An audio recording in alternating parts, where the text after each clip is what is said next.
ಇನ್ನು ಜಮ್ಮು ಕಾಶ್ಮೀರದಲ್ಲಿ ಮತ್ತೆ ಉಗ್ರರ ಬೇಟೆ ಮುಂದುವರೆದಿದೆ. ಜಮ್ಮು ಕಾಶ್ಮೀರದಲ್ಲಿ ಪಹಲ್ಗಾಮ್ ಅಟ್ಯಾಕಿನ ನಂತರ ಇಡೀ ಜಮ್ಮು ಕಾಶ್ಮೀರವನ್ನ ಸೇನೆ ಸುತ್ತುವರೆದಿದ್ದು ಅಲ್ಲಿ ಭರ್ಜರಿ ಕಾರ್ಯಾಚರಣೆ ನಡೀತಾ ಇದೆ.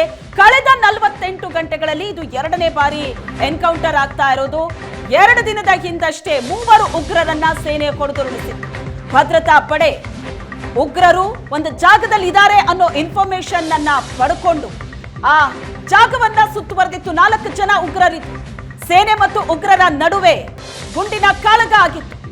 ಈಗ ನೋಡಿದ್ರೆ ಮತ್ತೊಂದು ಸುತ್ತಿನ ಎನ್ಕೌಂಟರ್ ಆಗಿದೆ. ದಕ್ಷಿಣ ಕಾಶ್ಮೀರದಲ್ಲೂ ಕೂಡ ಗುಂಡಿನ ಕಾಳಗ ನಡೀತಾ ಇದೆ. ಕಳೆದ 48 ಗಂಟೆಗಳಲ್ಲಿ ಎರಡನೇ ಬಾರಿ ಎನ್ಕೌಂಟರ್ ಜಮ್ಮು ಕಾಶ್ಮೀರದಲ್ಲಿ. ಕದನ ವಿರಾಮ ಘೋಷಣೆ ಆಗಿದೆ. ಜಮ್ಮು ಕಾಶ್ಮೀರ ಸಹಜ ಸ್ಥಿತಿಯತ್ತ ಮರಳ್ತಾ ಇದೆ. ಇವೆಲ್ಲದರ ಮಧ್ಯೆ ಸೇನೆ ಮಾತ್ರ ಹೈ ಅಲರ್ಟ್ ನಲ್ಲಿದೆ. ಉಗ್ರರ ವಿರುದ್ಧ ಭಾರತ ಯುಎನ್ಎಸ್ಸಿ ಮೆಟ್ಟಿಲು ಹತ್ತಿದೆ. ವಿಶ್ವ ಭದ್ರತಾ ಮಂಡಳಿಗೆ ಪಾಕ್ ವಿರುದ್ಧ ದೂರು ಕೊಡೋದಕ್ಕೆ ಹೊರಟಿದೆ ಭಾರತ, ಅದು ಕೂಡ ಸಾಕ್ಷಿ ಸಮೇತ. ಪಾಕಿಸ್ತಾನದ ಉಗ್ರ ಕೃತ್ಯದ ಸಾಕ್ಷಿಯನ್ನ ಭಾರತ ನೀಡಲಿದೆ. ಪಹಲ್ಗಾಮ್ ದಾಳಿಯಲ್ಲಿ ಟಿಆರ್ಎಫ್ ಉಗ್ರರ ಕೈವಾಡ ಇದ್ದು ಈ ಟಿಆರ್ಎಫ್ ಹೆಸರಲ್ಲಿ ಲಷ್ಕರ್ ಉಗ್ರರಿಂದಲೇ ಕೃತ್ಯ ನಡೆದಿದೆ ಅಂತ ಸಾಕ್ಷಿಗಳನ್ನ ಇಟ್ಟು ದೂರನ್ನ ಕೊಡೋದಕ್ಕೆ ಭಾರತ ಮುಂದಾಗಿದೆ. ಪಾಕಿಸ್ತಾನದ ಉಗ್ರ ಕೃತ್ಯದ ಬಗ್ಗೆ ಸಾಕ್ಷಿಯನ್ನ ಇಟ್ಟು ದೂರು ಕೊಡೋದಕ್ಕೆ ಈಗ ಭಾರತ ಮುಂದಾಗಿದೆ.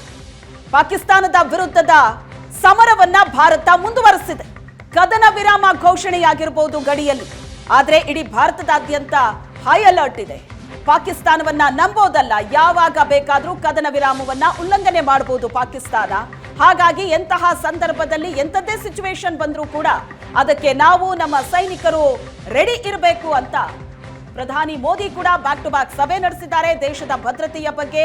ಮತ್ತೊಂದು ಕಡೆ ವಿಶ್ವ ಭದ್ರತಾ ಮಂಡಳಿಗೆ ಪಾಕಿಸ್ತಾನದ ವಿರುದ್ಧ ಭಾರತ ದೂರು ಕೊಡೋದಕ್ಕೆ ಮುಂದಾಗಿದೆ. ಪಾಕಿಸ್ತಾನ ಉಗ್ರ ಪೋಷಿತ ದೇಶ.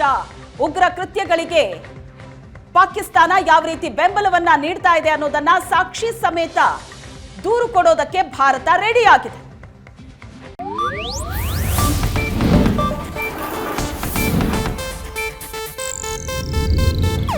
ಇದು ಏಷ್ಯಾನೆಟ್ ನ್ಯೂಸ್ ನೆಟ್ವರ್ಕ್ ಪ್ರಸ್ತುತಿ.